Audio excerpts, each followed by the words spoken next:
आप भी कभी ये सोचते हैं कि हमारी ज़िंदगी कितनी भागदौड़ भरी हो रही है, फिर भी ऐसे लगता है मन भागा ही जा रहा है। हमारे अंदर बहुत बेचैनी है, सब कुछ है पर फिर भी अंदर बेचैनी फील होती है। क्या हम सच में सही रास्ते पर चल रहे हैं या फिर हम सिर्फ भागते ही जा रहे हैं?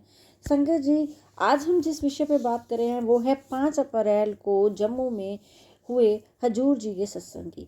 इसकी हम एक समरी छोटी सी झलक लेकर के आए हैं, जिसमें उन्होंने बहुत ही गहराई भरे ढंग से आध्यात्मिक सच्चाई बताई थी और उन्होंने बहुत अच्छे से समझाया था। वो सारा कुछ ही मैं आपको इस वीडियो के ज़रिए शेयर करूँगी। पूरा वीडियो ध्यान से देखिएगा, सुनिएगा, ताकि आपको भी उनके द्वारा दिए हुए संदेश की असलियत में समझ आ सके। क्योंकि हम समझते हैं कि हम सिमरन भजन करते हैं, हमें सब कुछ मिल जाए, लेकिन संगत जी करने से ही हमें सब कुछ मिलना है। हमें नाम की युक्ति उन्होंने समझा दी, हमने सब कुछ समझा दिया, पर हमने उस पर अमल नहीं करा। हम अमल कब करते हैं? जब हम उसे अपनी ज़िंदगी में असल में उतारने की कोशिश करते हैं। तो उनके द्वारा दिया हुआ आज का संदेश आप ज़रूर सुनिए। सत्संग में हजूर जी समझाते हैं कि भाई, हम जो ये ज़िंदगी जी रहे हैं इसमें हम बहुत कुछ करते हैं, हम बहुत सारे कर्म कांड भी करते हैं, पर सब कुछ करने के बावजूद भी हमारा मन अंदर से खाली है। हमारे मन को अंदर से शांति बिल्कुल नहीं मिल रही। असल में वो समझाते हैं कि हम चाहे बाहर की क्रियाएं कितनी भी कर लें, पर हमें अपने अंदर से सुकून मिल ही नहीं सकता, सुकून आ ही नहीं सकता। असल में हमने आज की ज़िंदगी बहुत ज़्यादा दौड़ भरी कर रखी है। हमारी पूरी ज़िंदगी व्यस्त हो चुकी है। असल में हमारे खुद के पास बिल्कुल भी समय नहीं है। हम क्या करते हैं? हम लगातार दौड़ते जा रहे हैं, बस दौड़ते जा रहे हैं। असल में हम कभी भी बैठकर ये नहीं सोचते कि हम इतना सारा दौड़ रहे हैं, असल में हमने जाना कहाँ है, हमारी मंजिल कहाँ है, हम क्या सोच के दौड़ रहे हैं। ज़रा हम अपने आप से अगर पूछें कि क्या हमने, जब सूर्य उगता है तो कभी हमने शांति से बैठकर उसको देखा है?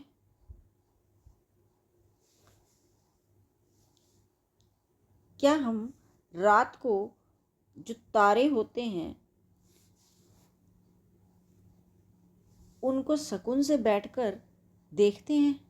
क्या हम निहारते हैं उसको? अगर नहीं, तो असल में हम अपनी ज़िंदगी को खो रहे हैं। हमें समझ आ ही नहीं रही कि हम असली ज़िंदगी की जो खूबसूरती है उसे ख़त्म कर रहे हैं।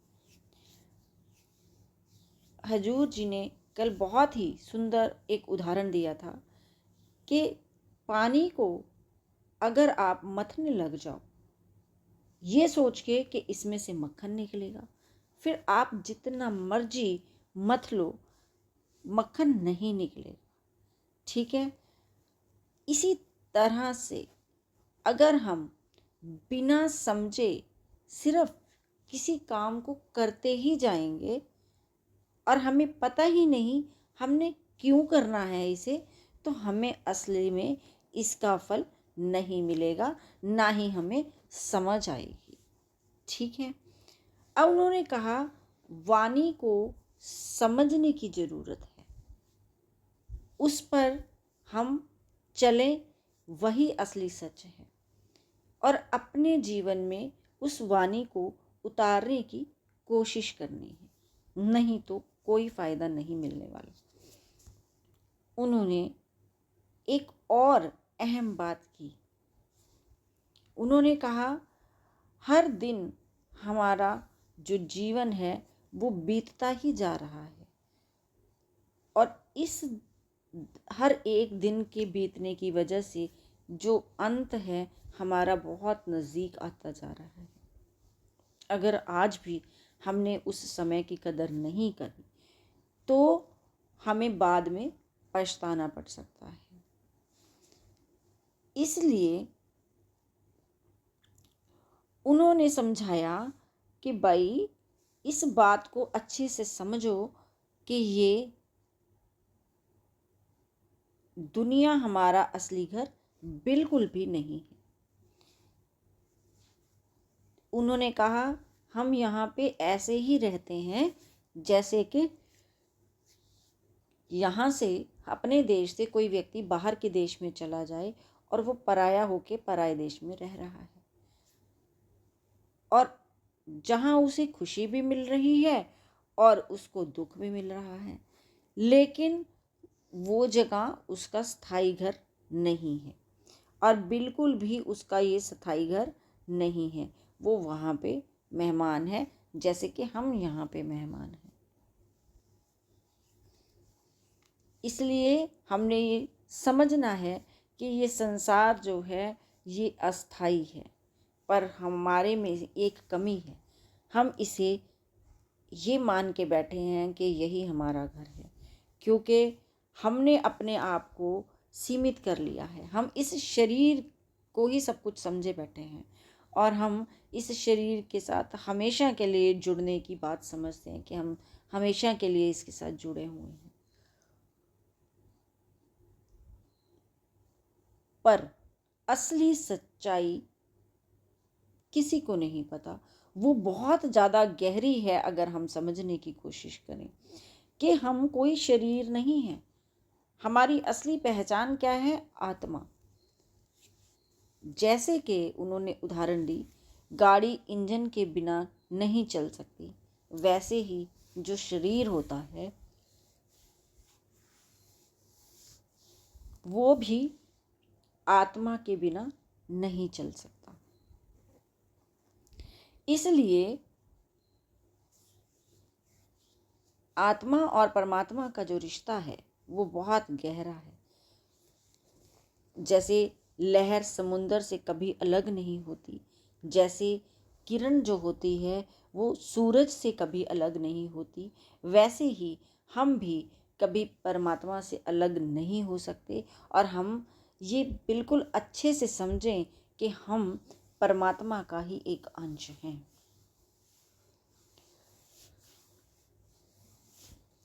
और हमें इस सच्चाई को समझना है, और इस सच्चाई को समझने के लिए हमें खुद को पहचानना है। जब हम पहले खुद को पहचानेंगे तभी बाकी चीज़ें समझ में आएंगी। पर असल में इसमें सबसे बड़ी रुकावट क्या है? इसमें सबसे बड़ी रुकावट है हमारा मन। हम खुद को शरीर मानते रहेंगे। इसलिए संत हमें समझाते हैं कि हमें सबसे बड़ा काम क्या करना है? हमने मन को काबू करना है। सेवा, सत्संग और सही सोच के जरिए ही हम अपने मन को शांत कर सकते हैं। जब हमारा मन शांत हो जाएगा तब हमें अपनी असली पहचान समझ आ जाएगी। असल में संगत जी, जो ये 5 अप्रैल को जम्मू सत्संग हुआ उसमें यह संदेश साफ साफ था जो हजूर जी ने दिया कि हमें समय की कदर करनी है, हमें खुद को पहचानना है, हमने दिखावे में नहीं उलझना, हमने अपने अंदर की तरफ मुड़ के अपने अंदर की तरफ झांकना है। हमारी खुद की पहचान तभी होगी, हम खुद को तभी पहचानेंगे। इसलिए वो कहते हैं जिस दिन हमने अपने आप को पहचान लिया उस दिन आपको अपना सच्चा घर भी मिल जाएगा। संगत जी, ये कल 5 अप्रैल जम्मू का सत्संग था जिसकी समरी मैंने आपको इस वीडियो के ज़रिए बताई है। संगत जी, वीडियो को ज़्यादा से ज़्यादा शेयर करें और लाइक भी करें और चैनल को सब्सक्राइब भी करें, ताकि हर सत्संग वीडियो का नोटिफिकेशन आप तक मिल सके जी। हमारा सत्संग का जो टाइम अपलोड करने का है सुबह 7 बजे का है जी। और संगत जी, अगर आप के अंदर ये बात समझ में आती है कि आप हमारे इस सत्संग को और सत्संगी भाई बहन को पहुंचाना चाहते हैं, तो वीडियो को ज़रूर शेयर भी कीजिएगा। गुरु प्यारी साथ संगत जी, राधा स्वामी जी।